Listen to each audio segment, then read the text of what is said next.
Atlântida no Reino da Luz. Capítulo 3. O Poder do Vril. No dia seguinte, pela metade da manhã, dirigir-me, pensativo, para a grande pirâmide de Poseidon. Geralmente, percorria aquele tranquilo e belo caminho, acompanhado de Evelyn.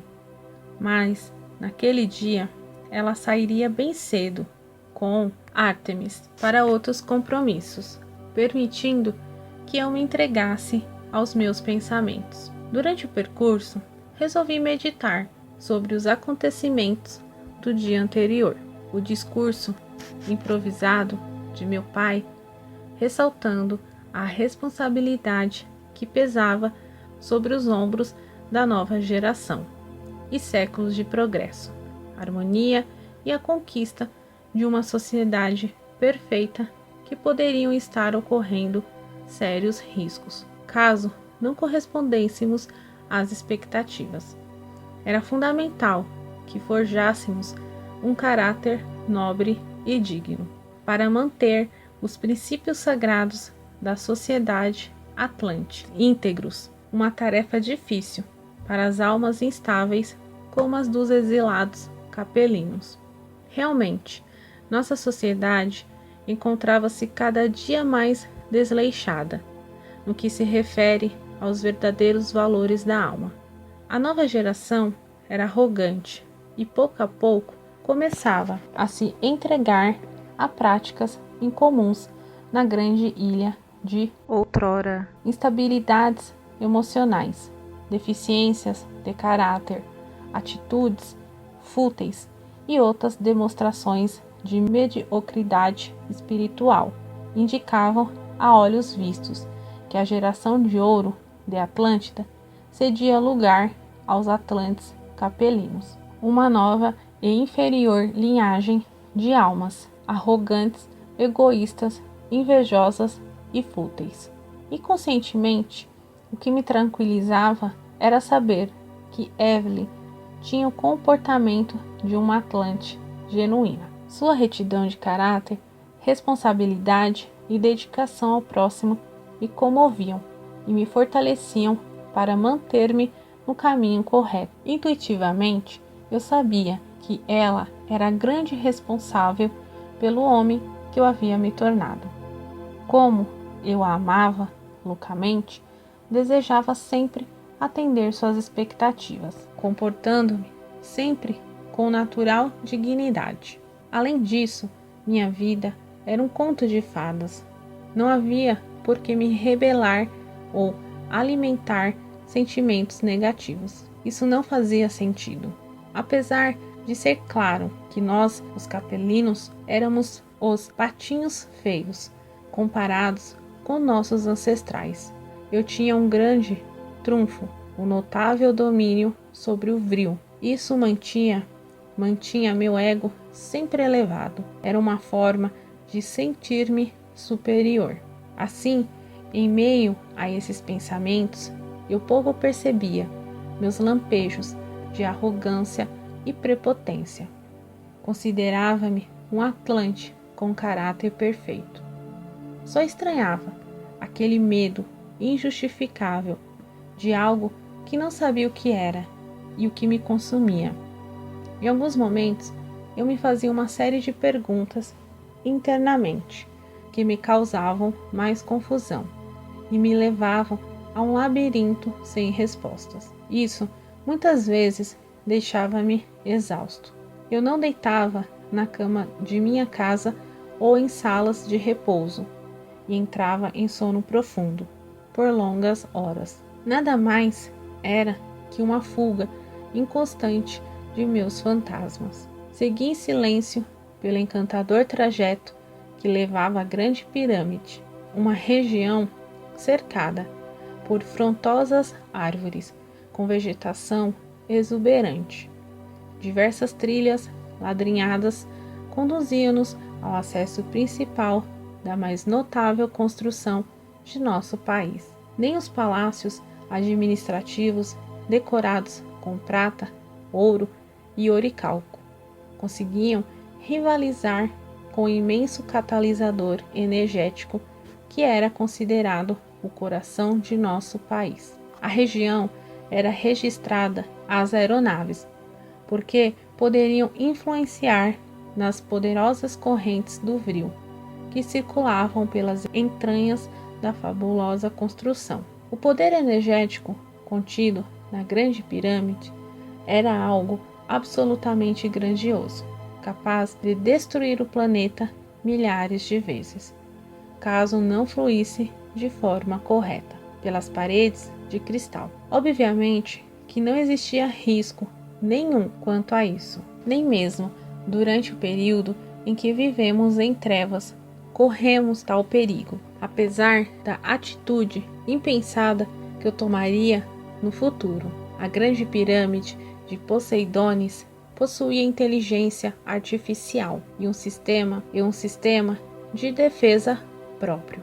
Qualquer anormalidade em seu funcionamento ou ação criminosa provocava o desligamento de seu centro de força principal, localizado no coração da grande estrutura. E, se alguma criatura em desequilíbrio entrasse de forma desavisada nas dependências da casa maior do Vril, corria o risco de ser desintegrada pelos sistemas de defesa.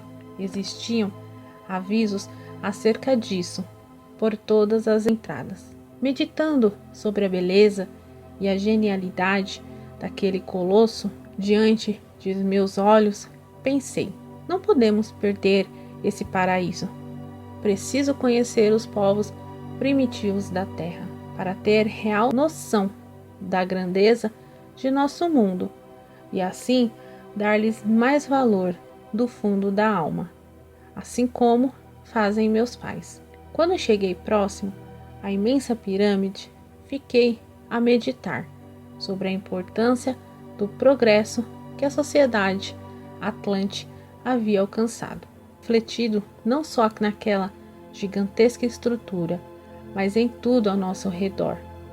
Se os arqueólogos descobrissem a Atlântida, certamente ficariam assombrados. Éramos uma sociedade industrial, 12.000 anos antes de o homem moderno existir.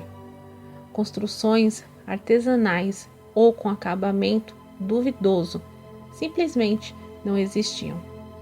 Veículos, casas, templos, lojas, absolutamente tudo era realizado com máximo esmero, seguindo modelos previamente concebidos. Isso evitava comparações desnecessárias. Ninguém possuía algo mais suntuoso que seus concidadãos, até mesmo porque isso é uma necessidade de almas pequenas. A liberdade de criação era manifestada somente no campo artístico. Tudo o mais era elaborado pelos engenheiros e depois que o molde estava pronto, bastava materializar com a fabulosa energia Vril. Nosso trabalho era o mais importante na hierarquia do quinto elemento.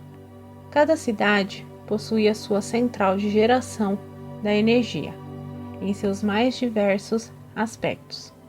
No entanto, na capital, na Grande Pirâmide, captávamos mentalmente esse fluido cósmico universal e o armazenávamos em perfeitas peças de cristal, em sua maioria com forma piramidal, que acumulavam essa energia de maneira impressionante. Depois, essas pedras mágicas eram transportadas para as linhas de montagem e produção, para serem operadas por técnicos comuns. Tais cristais poderiam manter a energia Vril elaborada para aquele fim por muitos e muitos anos, até mesmo por séculos, dependendo da capacidade de manipulação do sacerdote sobre o quinto elemento. Algumas centrais de operação na Atlântida não eram recarregadas faziam muito tempo. Um exemplo era o fornecimento de energia para as residências, realizado por uma das centrais da Grande Pirâmide. Com redistribuição para todo o continente. Era uma energia sem resíduos, grátis e renovável, que não exigia linhas de transmissão físicas como a energia moderna. Trata-se de uma força oculta, que simplesmente alimentava uma rede invisível de centrais menores com seus cristais energéticos interligados. Isso tudo ocorria de forma automática, sem a necessidade de intervenção humana. Poucos sabiam como aquele engenho energético havia sido elaborado milênios antes. Acredito até que qualquer problema no funcionamento traria dificuldades para acionar seu plano de contingência, algo desconhecido há séculos. Nosso trabalho consistia em nos sentarmos em confortáveis poltronas inclinadas, dispostas em círculos, e juntos concentrar esse fluido cósmico universal no centro da sala. Cada aplicação do vril exigia adequação de forma diferenciada nessa transformação energética. A mais simples era para a geração de energia, semelhante à elétrica que utilizamos nos dias atuais, porém desnecessária naquela época. Para a movimentação de veículos, era um tanto mais complexa, por causa da inversão dos eixos gravitacionais, para flutuação e direcionamento. Entretanto, a mais difícil era elaborada para atender os protótipos dos engenheiros, ou seja, aquela que criava todo tipo de objetos de consumo necessários para uma vida moderna e tecnológica como a nossa. Isso porque eram sempre específicas e inovadoras. Além dessas aplicações, projetávamos cristais para armazenamento de dados, utilizados pelas áreas de tecnologia da informação. Esse trabalho também exigiu um pouco mais de talento dos sacerdotes do vril. Desse modo, absolutamente tudo que a mente humana pudesse conceber, poderíamos elaborar com o espetacular dinamismo do vril. Alguns sacerdotes do quinto elemento, os sacerdotes pesquisadores, grupo em que me incluía, também conseguiam fazer reprogramações no código genético de enfermos. Mas isso, além de pouco necessário em nosso mundo, até então já era algo automatizado dentro das centrais de curas na Grande Pirâmide e nas demais pirâmides regionais por todo o continente. Quem tivesse qualquer tipo de desequilíbrio orgânico ou astral, ao adentrar na Grande Pirâmide, sentia imediatamente a ação dessa força curativa, recombinando seu DNA. Essa correção do código genético ocorria em todos os corpos, não só no físico, algo que assombraria os médicos modernos.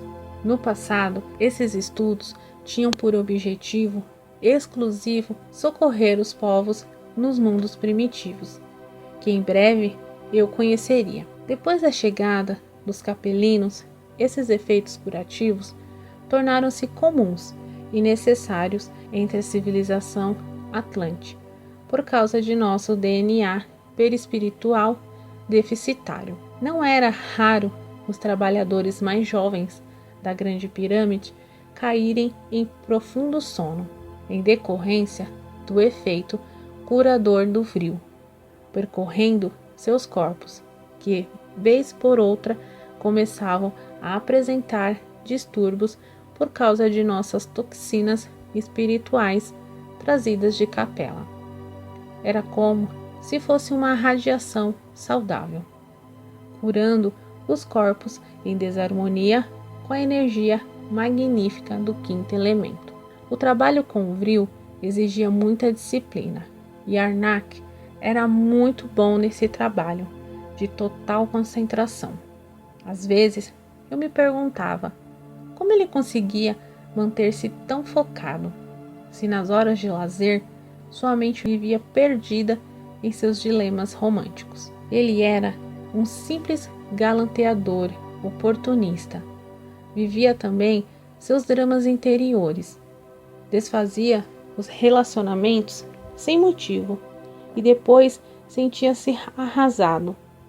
Entretanto, no dia seguinte, lá estava ele nas oficinas do Vril, pontualmente trabalhando como ninguém.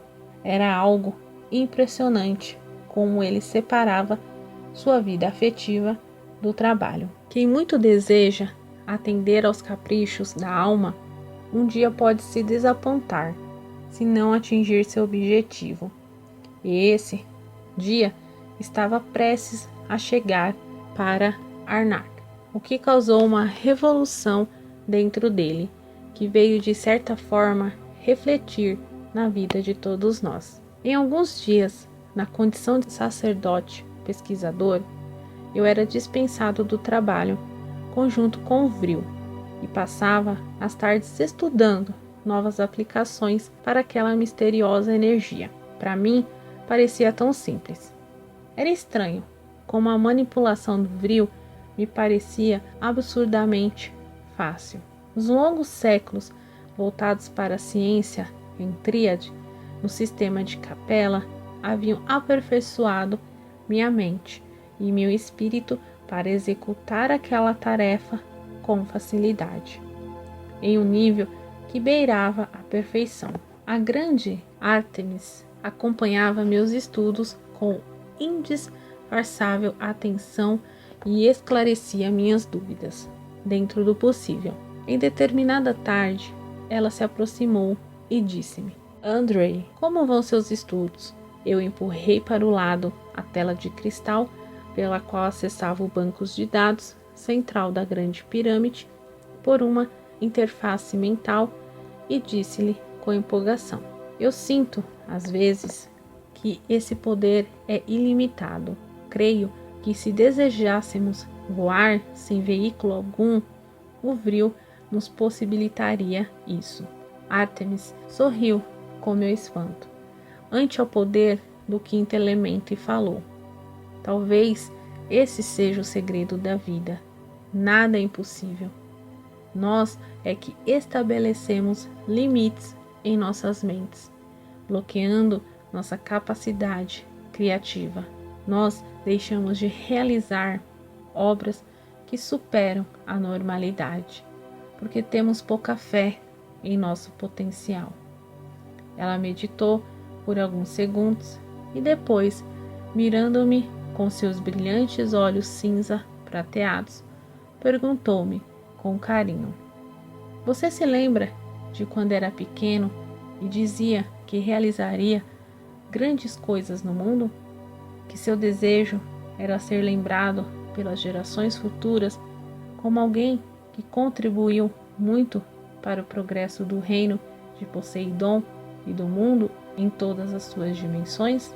Esforcei-me para lembrar-me daquele fato, mas não consegui. A sábia mentora prosseguiu então: não importa, você já vive como desejava, desde aquele tempo. Eu creio que você encontrará novas aplicabilidades para o Vril, que ainda são desconhecidas. Sua mente desconhece fronteiras, nem o céu é limite para você. A bela mentora acariciou meu rosto e concluiu: Andrei é ainda tão jovem e domina a grande energia de forma especial. Lembre-se, qualquer dúvida, pergunte sempre. Será um prazer ajudá-lo em sua busca. Ela sorriu, estava pronta para retirar-se quando falei da forma carinhosa como sempre a tratava. Minha mãe, preciso de sua ajuda agora. Eu quero materializar o Vril hoje mesmo. Sei que posso. Ártemis era mãe de minha noiva, mas cuidava de mim desde criança como uma segunda mãe. Meus pais entendiam a necessidade disso, já que me tornei um sacerdote do Vril. Atividade que não era o foco deles, pois eram sacerdotes solares. Cidadãos atlantes não tinham apenas profissão, viviam totalmente para a sua vocação. Espíritos evoluídos não possuem sentimento de posse sobre os filhos. Meus pais, portanto, entregaram-me de coração a Ártemis, para que ela fosse a responsável por minha educação. A nobre mentora sentou-se ao meu lado, ajeitou o vestido e perguntou, com o mesmo carinho de uma mãe diante do filho: Andrei, meu querido, você acha mesmo que está pronto? Eu fiz um sinal afirmativo e ela disse com ansiedade: Vamos então preparar-nos. Sentamos em 2 poltronas, frente a frente, em uma pequena sala de estudos. Ela apenas acompanhou minha manipulação, sem dizer nada. Em poucos minutos, aparentando pouco esforço de minha parte, o vril se materializou de forma fascinante. Poderíamos criar o que desejássemos com o quinto elemento, mas raros poderiam vê-lo. Observar a materialização daquela energia era privilégio de poucos.